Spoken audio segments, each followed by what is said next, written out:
ನಮಸ್ತೆ. ನಾನು ಡಾಕ್ಟರ್ ಜಯದೇವಪ್ಪ ಹಾಲ್ಕುರ್ಕೆ. ಇವತ್ತು ನಾನು ಹೇಮಾವತಿ ನೀರು ತುಮಕೂರು ಜಿಲ್ಲೆ ಈ ವಿಚಾರವಾಗಿ ಹೇಮಾವತಿ ನೀರು ಮತ್ತು ಹಾಲ್ಕುರ್ಕೆ ಕೆರೆಗೆ ಸಂಬಂಧಪಟ್ಟಂತೆ ಕೆಲವು ವಿಷಯಗಳನ್ನು ತಮ್ಮಲ್ಲಿ ವಿಚಾರ ಮಾಡೋದಕ್ಕೆ ಇಷ್ಟಪಡ್ತೀನಿ. ಈ ಮೂಲಕ ಮನವಿಯನ್ನು ಮಾಡೋದಕ್ಕೆ ಈಗಿನ ಸರ್ಕಾರದ ಬಗ್ಗೆ ಮನವಿ ಮಾಡೋದಕ್ಕೂ ಕೂಡ ಇಷ್ಟಪಡ್ತೀನಿ. ಹಾಲ್ಕುರ್ಕಿ ಇದು ಐತಿಹಾಸಿಕ ಪ್ರಸಿದ್ಧವಾದ ಊರು. ಈ ಊರನ್ನು ಪಾಲುಕುರಿಕೆ ಸಿರಿಗೆರೆ ಅಂತಲೂ ಕರೀತಾರೆ. ಈ ಊರು ತಿಪ್ಟೂರಿನಿಂದ ಸುಮಾರು 10 ಕಿಲೋಮೀಟರ್ ದೂರದಲ್ಲಿದೆ. ಇಲ್ಲಿ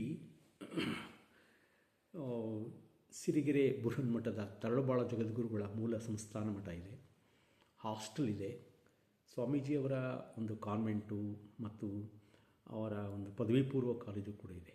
ಅನೇಕ ಗ್ರಾಮಾಂತರ ಪ್ರದೇಶದ ಜನರು, ದನ ಕಾಯುವ ಹುಡುಗರು, ಕುರಿ ಕಾಯುವ, ಮೇಕೆ ಕಾಯುವ ಹುಡುಗರು ವಿದ್ಯಾವಂತರಾಗುವುದಕ್ಕೆ ಈ ಸಂಸ್ಥೆ ಬಹಳಷ್ಟು ಕೊಡುಗೆಯನ್ನು ಕೊಡ್ತಾ ಇದೆ. ಬಹಳ ಮುಖ್ಯವಾಗಿ ಇಲ್ಲಿ ದೊಡ್ಡ ಜಗದ್ಗುರುಗಳು ಈಗಿರುವ ಡಾಕ್ಟರ್ ಶಿವಮೂರ್ತಿ ಸ್ವಾಮಿಗಳು ಹಾಗೂ ಸಾಣೆಹಳ್ಳಿ ಸ್ವಾಮಿಗಳಾದಂತಹ ಪಂಡಿತಾರಾಜ ಸ್ವಾಮಿಗಳು, ಅಭಿಮಾನ ಬಳಗ, ಅವರ ಆರೈಕೆ, ಅವರ ಒಂದು ಬಗ್ಗೆ ಅವರ ಬಗ್ಗೆ ಅಭಿಮಾನವುಳ್ಳಂತಹ ಭಕ್ತರು, ಮಹಾಭಕ್ತರುಗಳು ಈ ಸರೋವರದಲ್ಲಿದ್ದಾರೆ. ವನವಳ್ಳಿ ಹೋಬಳಿನಲ್ಲಿ ಬಹುತೇಕ ಮಂದಿ ಇದರಲ್ಲಿದ್ದಾರೆ ಅಂತ ಹೇಳ್ತೀವಿ. ಇದಲ್ಲದೆ ಈ ಊರು ಹಾಲ್ಕುರ್ಕೆ ಅನೇಕ ಕಲಾವಿದರ ಮತ್ತು ಶ್ರೇಷ್ಠ ವ್ಯಕ್ತಿಗಳ ಹುಟ್ಟೂರು ಕೂಡ ಆಗಿದೆ. ಹಾಸ್ಯ ಚಕ್ರವರ್ತಿ ನರಸಿಂಹರಾಜು ಅವರ ಚಿಕ್ಕಪ್ಪರಾದ ಲಕ್ಷ್ಮೀಪತಿ ರಾಜು ಅವರು ಹುಟ್ಟಿ ಬೆಳೆದ ಊರು ಇದೇ ಊರು. ಮತ್ತು ಇನ್ನೊಂದು ಬಹಳ ಮುಖ್ಯವಾಗಿ ಮೇರು ನಟ ಸಿನಿಮಾದ MP ಶಂಕರ್ ಅವರು ತುರುವೇಕೆರೆಯಲ್ಲಿದ್ದರು. ಅವರ ಪೂರ್ವಜರು ನಮ್ಮ ಊರಿನ ಪಲಾರಪ್ಪ ಕುಟುಂಬದ ಪಕ್ಕದವರು. ಇದಲ್ಲದೆ ನಗುಕಾರ ಎಂದೇ ಹೆಸರುವಾಗಿದ್ದಂತಹ ಗಂಗಜ್ಜಿ ಪಲಾರಪ್ಪ ಹುಟ್ಟಿದ ಊರು, ಲೇಟ್ ಅವರು. ಮತ್ತು ಗುರು ಅಣ್ಣ ಅಂತ ಹೇಳಿಬಿಟ್ಟು ಅವರು ನಾಟಕ ಪ್ರಸಿದ್ಧವಾದಂಥವರು. ಇದಲ್ಲದೆ ಶ್ರೇಷ್ಠ ಸಾಹಿತಿ ಶಿವಶಂಕರ್, ಸಿನಿಮಾ ಮತ್ತು ಸಾಹಿತಿಯಾಗಿದ್ದಂಥ ಲೇಟ್ ಶಿವಶಂಕರ್ ಅವರು ಹುಟ್ಟಿದ ಊರು ಇದು. ಅವರು ಕೂಡ ಒಂದು ಪ್ರಸಿದ್ಧವಾಗಿದೆ ಇದು. ಇದಲ್ಲದೆ ಈ ಊರು ಬಹಳ ಪ್ರಸಿದ್ಧವಾಗಿರುವುದು ಕೆರೆಯಿಂದ. ಒಂದು ಬೃಹದಾಕಾರವಾದ ಕೆರೆ ಇದೆ, ಬಹಳ ಸಾವಿರಾರು ವರ್ಷಗಳ ಹಿಂದಿನಿಂದ ಇರಬಹುದು. ಈ ಕೆರೆ ಇತಿಹಾಸ ಇದೆ, 100 ವರ್ಷಗಳ ಇತಿಹಾಸ ಇದೆ ಇದಕ್ಕೆ. ತಿಪ್ಟೂರು ತಾಲೂಕಿನಲ್ಲಿ ಅನೇಕ ಬೃಹತ್ ಕೆರೆಗಳಿವೆ. ಅದರಲ್ಲಿ ಬಹಳ ಮುಖ್ಯವಾದ್ದು ನಮ್ಮದು ಒಂದು ಕೆರೆ, ದೊಡ್ಡ ಕೆರೆ, ನೊಣವಿನ ಕೆರೆಯನ್ನು ಬಿಟ್ಟರೆ. ಈಗ ನೊಣವಿನ ಕೆರೆ ಏಮೆಯ ನೀರಿನಿಂದ ಮೈದುಂಬಿ ಹರಿಯುವುದರಿಂದ ಆ ಭಾಗದ ಜನರು, ಹಸಿರನ್ನು ರೈತರು ಕಾಣ್ತಾ ಇದ್ದಾರೆ. ಅದೇ ರೀತಿ ಆ ಕೆರೆಯನ್ನು ಬಿಟ್ಟರೆ ನಮ್ಮ ಹಾಲ್ಕುರ್ಕೆ ಕೆರೆ ಸುಮಾರು 400 ಎಕರೆಯ ಜಮೀನಿನಲ್ಲಿ ವಿಸ್ತಾರವಾಗಿ ಸ್ಥಾಪಿಸಲಾಗಿದೆ. ಈ ಕೆರೆಯ ಮಧ್ಯಭಾಗದಲ್ಲಿ ಶ್ರೀ ಕಲ್ಲೇಶ್ವರ ಸ್ವಾಮಿ ದೇವಸ್ಥಾನ ಇದೆ. ಅದು ಒಂದು ರೀತಿ ಕೂಡಲ ಸಂಗಮ ಇದ್ದಂತೆ ಅಂತ ನಾವು ಕರಿತೀವಿ. ಈ ಏರಿಯಾ ಪಕ್ಕದಲ್ಲಿ ಶ್ರೀ ಗಂಗಮ್ಮ ದೇವಿ ದೇವಸ್ಥಾನವಿದೆ. ಇದಲ್ಲದೆ ಈ ಊರಿನಲ್ಲಿ ಒಂದು ಶ್ರೇಷ್ಠ ದೇವಾಲಯಗಳ ಬೀಡು ಆಗಿದೆ. ಒಂದು ವೀರಭದ್ರೇಶ್ವರ ಸ್ವಾಮಿ, ಶ್ರೀ ಪ್ರಾರ್ಥೇಶ್ವರ ಸ್ವಾಮಿ, ಶ್ರೀ ಕೆಂಪಮ್ಮ ದೇವಿಯವರ ಮತ್ತು ಪ್ಲೇಗ್ ಅಮ್ಮನವರ ದೇವಸ್ಥಾನಗಳಿವೆ. ದಿನನಿತ್ಯ ಸಾವಿರಾರು ಅನೇಕ ಭಕ್ತರು ಬಂದು ಇಲ್ಲಿ ತಮ್ಮ ಹರಕೆಯನ್ನು ಸಲ್ಲಿಸಿ ತಮ್ಮ ಇಷ್ಟಗಳನ್ನು ಈಡೇರಿಸುವಂತೆ ದೇವರನ್ನು ಬೇಡ್ಕೊಂಡು ಹೋಗ್ತಾರೆ. ಇದು ಕೂಡ ಒಂದು ವೈಶಿಷ್ಟ್ಯತೆ ಊರಿಗಿದೆ.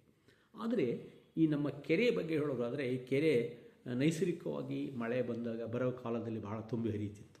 ಇದರಿಂದ ಈ ಕೆರೆಯ ಹಿಂಬದಿಯಲ್ಲಿ ಸಾವಿರಾರು ಎಕರೆಯ ತೋಟಗಳು, ಗದ್ದೆಗಳು ಇದ್ದು. ಮೇಲಾಗಿ ನಮ್ಮ ಊರಿನಲ್ಲಿ ಈ ಒಂದು ಕ್ರೆಡಿಟ್ ಕೋಆಪರೇಟಿವ್ ಸೊಸೈಟಿ ಮತ್ತು PH ವೆಟನರಿ ಹಾಸ್ಪಿಟಲ್ಲು, ಡೈರಿ ಎಲ್ಲವೂ ಇವೆ. ಇವುಗಳ ಅಭಿವೃದ್ಧಿಗೆ ಈ ಕೆರೆ ಕಾರಣ ಆಗಿತ್ತು ಅಂತ ಹೇಳ್ತಾರೆ. ಒಂದು ಕಾಲದಲ್ಲಿ ಹೆಚ್ಚು ಮೀನುಗಾರಿಕೆಯನ್ನು ಕೂಡ ಅಭಿವೃದ್ಧಿಯಾಗಿತ್ತು. ಕೆರೆ ತುಂಬ ಹರಿಯೋದು ಒಳ್ಳೊಳ್ಳೆಯ ಮತ್ಸ್ಯೋದ್ಯಮಕ್ಕೆ ಒಳ್ಳೆಯ ಅಭಿವೃದ್ಧಿನ ಕೊಡ್ತಾ ಇತ್ತು.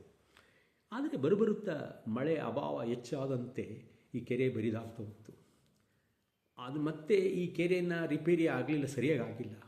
ಏರಿಗಳ ತೂತಾಗಿ ಬಂದ ನೀರು ಕೂಡ ಸೋರಿ ಹೋಗ್ತಾ ಇರುತ್ತೆ. ಹೀಗಾಗಿ ಇಲ್ಲಿಯ ಜನರು ಈ ಕೆರೆಯನ್ನೇ ನಂಬಿಕೊಟ್ಟಂತ. ಈ ಕೆರೆಯನ್ನು ನಂಬಿ ಸುಮಾರು 10-15 ಹಳ್ಳಿಗಳು ಆಶ್ರಯ ಪಡಿತವೆ. ನೀರಿಗಾಗಿ ಜನರು, ಜಾನುವಾರುಗಳು ಆಶ್ರಯ ಮಾಡಿಕೊಂಡವೆ. ಈಗ ಅವುಗಳು ತೊಂದರೆಗಳಾಗ್ತವೆ. ಮತ್ತು ತೋಟಗಳು ಒಣಗಿ ಹೋಗ್ತಾ ಇವೆ. 10,000 ಎಕರೆ, 1,000 ತೆಂಗಿಡರು ಕೂಡ ತೆಂಗಿನಕಾಯಿನ ಹೊರಗಡೆ ತಂದು ಕೊಂಡು ತಿನ್ನುವಂಥ ಪರಿಸ್ಥಿತಿ ಉಂಟಾಗಿದೆ. ತೆಂಗಿನ ಮರಗಳಿಗೆ ಕಪ್ಪು ತಲೆ ಹುಳ ಬಿದ್ದು ಆ ಮರಗಳು ಬೀಳ್ತಾ ಇದೆ, ಒಣಗೋಗ್ತವೆ. ಇನ್ನೊಂದು ದುರಂತ ಪರಿಸ್ಥಿತಿ ಏನಂದರೆ, ಈ ಮರಗಳನ್ನು ಕಡಿಮೆ ಬೆಲೆಗೆ 200-300 ರೂಪಾಯಿಗಳಿಗೆ ಮಾರಿ ಅವುಗಳನ್ನು ಕಡಿತಿದ್ದಾರೆ ಈಗ. ಅದು ಒಂದು ಘೋರ ಪರಿಸ್ಥಿತಿ. ಒಂದು ಕಾಲದಲ್ಲಿ ಹೇಳ್ತಾಯಿದ್ರು, ತೆಂಗಿನ ಗಿಡ ಇರೋರಿಗೆ ಹೆಣ್ಣುಗಳು ಕೊಡ್ತಿದ್ರು ತಿಪ್ಟೂರು ತಾಲೂಕಿನರಿಗೆ. 10,000 ತೆಂಗಿನ ಗಿಡ ಇರೋರು ಕೂಡ ಈಗ ಕೊಡಲ್ಲ, ಯಾಕೆಂದರೆ 20 ಕಾಯಿ ಸಿಗಲ್ಲ ಅದರಲ್ಲಿ. ಅಂತಹ ಪರಿಸ್ಥಿತಿ ಉಂಟಾಗಿದೆ. ಮತ್ತು ಇನ್ನೊಂದು ಜೋಕ್ ಮಾಡ್ತಾಯಿದ್ರು, ತಿಪ್ಟೂರಿನ ತೆಂಗಿನ ಮರಗಳು ಯಾವಾಗಿಂಥ ಪರಿಸ್ಥಿತಿ ಉಂಟಾಯಿತು, ಮಳೆ ಅಭಾವದಿಂದ, ಕೆರೆಗಳ ನೀರಿನ ತೊಂದರೆಯಿಂದ ಅವರ ತಲೆಬುರುಡೆಗಳೆಲ್ಲ ಅಳ್ಳಾಡ್ತಾ ಇವೆ ಅಂತ ಹೇಳ್ತಾರೆ. ತೆಂಗಿನಕಾಯಿ ಅಳ್ಳಾಡ್ತಾ ಇಲ್ಲ, ಅದರಿಂದ ಇವರು ತಲೆಬುರುಳುಗಳು ಅಳ್ಳಾಡ್ತಾ ಇಲ್ಲ. ಅಂಥ ಒಂದು ದುಸ್ಥಿತಿ, ಆರ್ಥಿಕ ದುಸ್ಥಿತಿ ಉಂಟಾಗಿದೆ ಅಂತ ಹೇಳ್ತಾರೆ. ಹಾಗಾಗಿ ನೀರು ಅಮೂಲ್ಯವಾದ ವಸ್ತು, ಅದು ನೈಸರ್ಗಿಕ ಸಂಪತ್ತು. ಅದನ್ನು ಎಲ್ಲರಿಗೂ ಸಮನಾಗಿ ಹಂಚಿಕೆ ಆಗಬೇಕು. ಅದರಲ್ಲಿ ರಾಜಕೀಯ ಮಾಡಬಾರ್ದು ನೀರು ಹಂಚಿಕೆ ವಿಚಾರವಾಗಿ. ಮತ್ತು ಬಹಳ ಮುಖ್ಯವಾಗಿ ನೀರಿಗಾಗಿ ದೊಡ್ಡ ಜಗಳಗಳೇ ಆಗ್ತಾಯಿದೆ, ದೊಡ್ಡ ಯುದ್ಧಗಳು ಆಗ್ತವೆ. ಅಂಥ ಪರಿಸ್ಥಿತಿಯಲ್ಲಿ ಈ ಭಾಗದ ಜನರು ಆಗಿನ ಕಾಲದಲ್ಲಿ ಜೆ.ಸಿ. ಮಾಧುಸ್ವಾಮಿಯವರು ಕರ್ನಾಟಕದ ಸಣ್ಣ ನೀರಾವರಿ ಇಲಾಖೆ ಮಂತ್ರಿ ಆದಾಗ ಅವರನ್ನು ರಿಕ್ವೆಸ್ಟ್ ಮಾಡಿಕೊಂಡು ಶಾಸಕರ ಸಮೇತ ನಮ್ಮ ಕೆರೆಗೆ ನೀರನ್ನು ಹರಿಸಿ ಅಂತ ಕೇಳಿದಾಗ ಚಿಕ್ಕನಾಯಕನಹಳ್ಳಿ ತಾಲೂಕು ಶೆಟ್ಟಿ ಕೆರೆಗೆ ನೀರನ್ನು ಬಿಟ್ಟರು, ಹೇಮಾವತಿ ನೀರನ್ನು.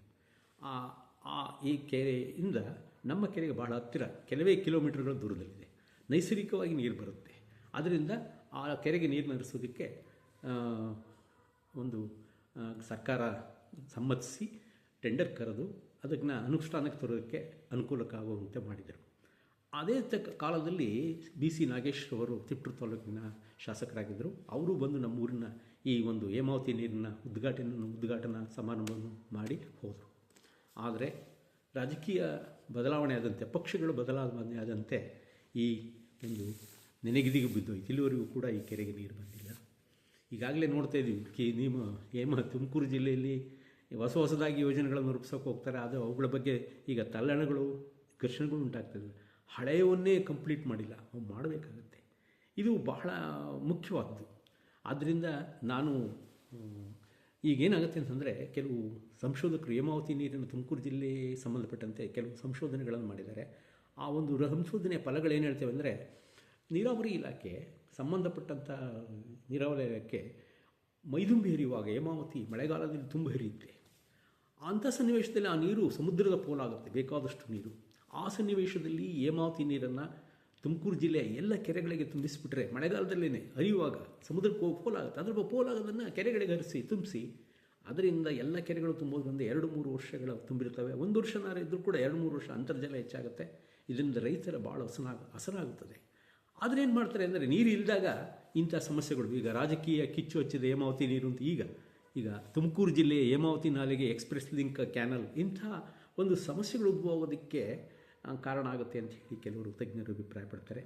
ಆದ್ದರಿಂದ ನಾನು ಈ ಮೂಲಕ ಮನವಿ ಮಾಡಿಕೊಳ್ಳೋದೇನೆಂದರೆ, ಪ್ರಸ್ತುತ ಸರ್ಕಾರಕ್ಕೆ, ಮಾನ್ಯ ಮುಖ್ಯಮಂತ್ರಿಗಳಿಗೆ ಮತ್ತು ಉಪಮುಖ್ಯಮಂತ್ರಿಗಳು, ಜಲಸಂಪನ್ಮೂಲ ಇಲಾಖೆ ಇರ್ತಕ್ಕಂತಹ ಉಪಮುಖ್ಯಮಂತ್ರಿಗಳಿಗೆ ಹಾಗೂ ನಮ್ಮ ತುಮಕೂರು ಜಿಲ್ಲೆಯ MP ಆದಂತಹ ಸೋಮಣ್ಣನವರಿಗೆ ಹಾಗೂ ನಮ್ಮ ತಿಪ್ಟೂರು ಶಾಸಕರಲ್ಲಿ ಕೇಳಿಕೊಳ್ಳೋದೇನೆಂದರೆ, ಈ ಯೋಜನೆಯ ಮೂಲಕ ಏನು ಅತಿ ನೈಸರ್ಗಿಕವಾಗಿ ಶೆಟ್ಟಿ ಕೆರೆಯಿಂದ ನಮ್ಮ ಕೆರೆಗೆ ನೀರು ಬರುತ್ತೆ, ದಯವಿಟ್ಟು ಆ ನೀರನ್ನು ನಮ್ಮ ಕೆರೆಗೆ ಹರಿಸಿ ಈ ರೈತರ ಬಾಳಿಗೆ ಹೆಸರನ್ನು ಉಂಟು ಮಾಡ್ತಾರೆ ಅಂತ ಹೇಳಿ ನಾವೆಲ್ಲರೂ, ನಾನು ನಮ್ಮ ಹಾಲ್ಕುರ್ಕೆ, ತಿಪ್ಟೂರು ತಾಲೂಕು ಹಾಲ್ಕುರ್ಕೆ ರೈತರ ಮತ್ತು ಸುತ್ತಮುತ್ತಲ ಹಳ್ಳಿಗಳ ರೈತರ ಜನರ ಪರವಾಗಿ ತಮ್ಮಲ್ಲಿ ಮನವಿ ಮಾಡಿಕೊಳ್ತೇನೆ. ನಮಸ್ಕಾರ.